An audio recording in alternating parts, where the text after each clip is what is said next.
Eh bien bonjour à tous, aujourd'hui on se retrouve pour une nouvelle vidéo. Aujourd'hui ce qu'on va faire c'est qu'on va faire la suite de la vidéo de la sauvegarde de l'intégralité de son ordinateur. Ce qu'on va faire là c'est qu'on va uniquement sauvegarder des fichiers individuels de l'ordinateur.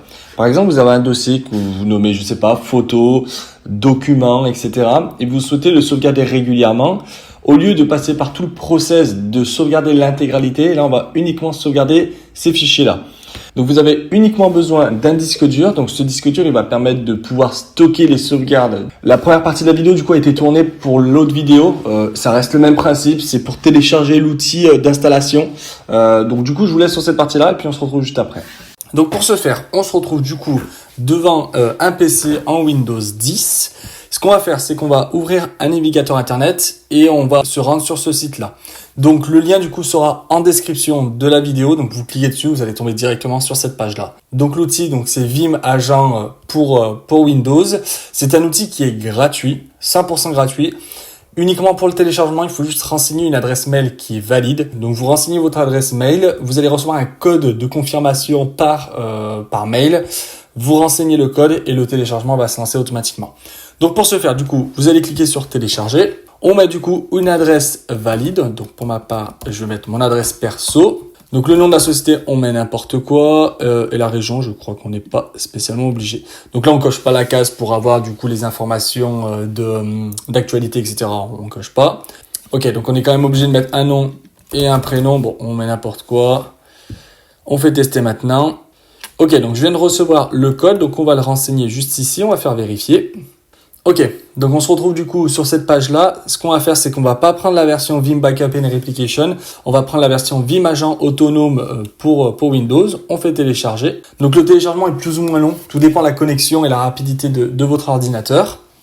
Ok, une fois que c'est téléchargé, on va du coup glisser l'exécutable sur le bureau et le lancer automatiquement. Donc une fois du coup le fichier exécutable copié sur le bureau, on va le lancer. Vous n'êtes pas obligé de le mettre sur le bureau, vous pouvez le mettre dans vos documents, dans vos téléchargements, il y a aucun problème, peu importe. Donc vous lancez du coup le logiciel, vous faites oui. Donc là du coup le logiciel va télécharger plusieurs dépendances qu'il a besoin pour pouvoir faire fonctionner l'intégralité du logiciel. Donc une fois qu'il a fini, vous faites next. Vous acceptez le contrat de licence et vous laissez du coup faire l'installation. L'installation est plus ou moins longue. Je dirais qu'elle dure environ 5 minutes. Ok, donc une fois du coup l'installation terminée, vous allez vous retrouver du coup sur cet écran-là. Vous décochez la case Run, Vim Recovery, Media Creation. Donc là on fait Finish.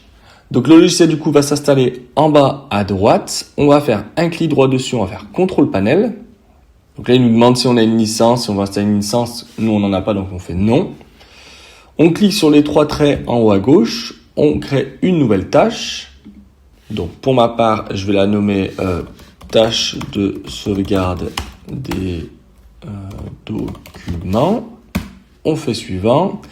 Du coup, là, on sélectionne uniquement le file level backup.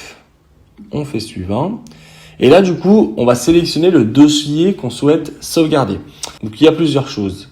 Soit vous cochez directement le personnel file, donc lui il va sauvegarder le bureau, les documents, les téléchargements, les images, les photos. Donc c'est toutes les données qui se trouvent en fait dans votre arborescent juste ici.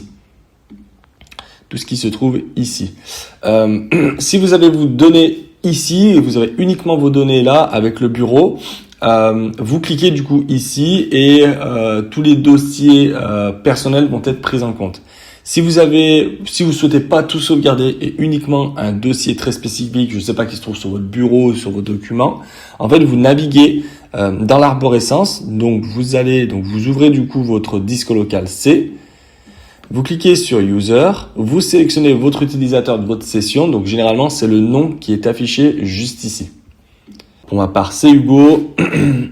Documents, et là du coup je peux sauvegarder le dossier qui se trouve dans mes documents qui s'appelle ma musique, mes images, etc. Donc pour ma part, moi je vais sélectionner tous les dossiers personnels de l'ordinateur. Donc on sélectionne juste ici. On peut sélectionner certains dossiers, bureau, documents, photos, vidéos, etc. Je vous conseille de laisser à l'original. Vous faites suivant. Donc pour ma part c'est du local storage, donc on fait suivant. Et du coup on arrive sur ce menu-là. Donc vous sélectionnez du coup le disque dur externe que vous avez relié à votre ordinateur. Donc pour ma part, il s'appelle nouveau nom D. Si vous avez de la donnée dessus, Vim, donc je me rends sur mon disque dur, Vim va créer un dossier qui s'appelle Vim Backup. Soit vous le laissez, ça c'est à vous d'adapter. Je vous conseille du coup, si vous n'avez pas envie de toucher, de laisser à l'original, c'est très bien. Et ici, vous allez indiquer la rétention de données. Je vous conseille de laisser 7 jours. Si vous avez envie de garder plus de versions de vos sauvegardes, vous pouvez mettre 15, 30, 90, 180, voilà. Tout dépend ce que vous souhaitez. Pour ma part, je vais laisser 7 jours, mais après ça à vous de voir ce que vous souhaitez mettre. On fait Next. Et là, du coup, on arrive sur l'automatisation. Donc, pour ma part, je vais mettre midi. Mais ça, du coup, ça encore à vous de voir quand vous souhaitez, du coup, faire la sauvegarde. De toute façon, si si la sauvegarde se lance et que l'ordinateur est éteint, de toute façon, quand vous allez démarrer l'ordinateur, donc je sais pas, l'ordinateur est éteint à 12h30, vous allumez l'ordinateur à 15h, et ben l'ordinateur, du coup, au moment du démarrage, va automatiquement faire la sauvegarde de 12h30. Donc ça va être automatisé. Je mets 12h30, du coup, tous les jours, on fait Apply. Là, on peut mettre OK. Et là, on fait Finish. Donc, on va retrouver du coup notre sauvegarde juste ici. On va lancer une sauvegarde. Je vais laisser tourner la sauvegarde. Donc, elle peut prendre plus ou moins de temps. Tout dépend de la quantité de données que vous avez. Pour ma part, j'ai pas grand-chose. Donc, d'ici une petite dizaine de minutes, ça sera terminé. Et je vais vous montrer comment restaurer les données en cas de problème. OK. Après, du coup, une petite dizaine de minutes de sauvegarde. On se retrouve du coup sur cet écran-là. Donc, on m'indique du coup que ma sauvegarde a été faite il y a 3 minutes. Donc, ce qu'on va faire maintenant, c'est qu'on va ouvrir la sauvegarde pour restaurer la donnée. Donc, pour ce faire, soit vous passez dans le logiciel, vous sélectionnez la tâche de sauvegarde et vous faites Restore File. Soit sinon, parce que généralement, en fait, ça arrive quand votre ordinateur crash et que vous avez uniquement la sauvegarde dans la main. C'est-à-dire, vous avez uniquement le disque dur avec le fichier Vim. Donc juste ici, voilà, le fichier juste ici. Partons du principe que l'ordinateur du coup a craché, vous avez un nouvel ordinateur. Sur le nouvel ordinateur, vous installez Vim, uniquement vous l'installez, vous ne faites pas de configuration dessus. Et une fois que Vim est installé, vous double-cliquez sur le fichier de sauvegarde sur votre disque dur externe. On double-clique dessus, donc là on fait oui. Donc là il me dit moi qu'il y a une sauvegarde à 10h37 le dimanche, donc on fait Open. Et on va retrouver du coup l'arborescence complète de mes dossiers que j'ai sélectionnés à la sauvegarde. Donc du coup le disque local c'est le user, Hugo, et là du coup je retrouve mon desktop avec toutes mes applications, mes documents, mes downloads, etc. Donc par exemple si je veux le MSI de Patch My PC, je clique ici, je fais copie tout, et là je sélectionne la destination de la copie. Donc pour ma part je vais mettre le bureau. On va faire OK, on fait OK, et là du coup le téléchargement se lance, et comme vous pouvez voir sur la gauche, le point MSI est réapparu. Donc la sauvegarde c'est quelque chose de très important, je vous conseille fortement de faire des sauvegardes, alors pas tous les jours, le plus possible je dirais, ça évite du coup une catastrophe.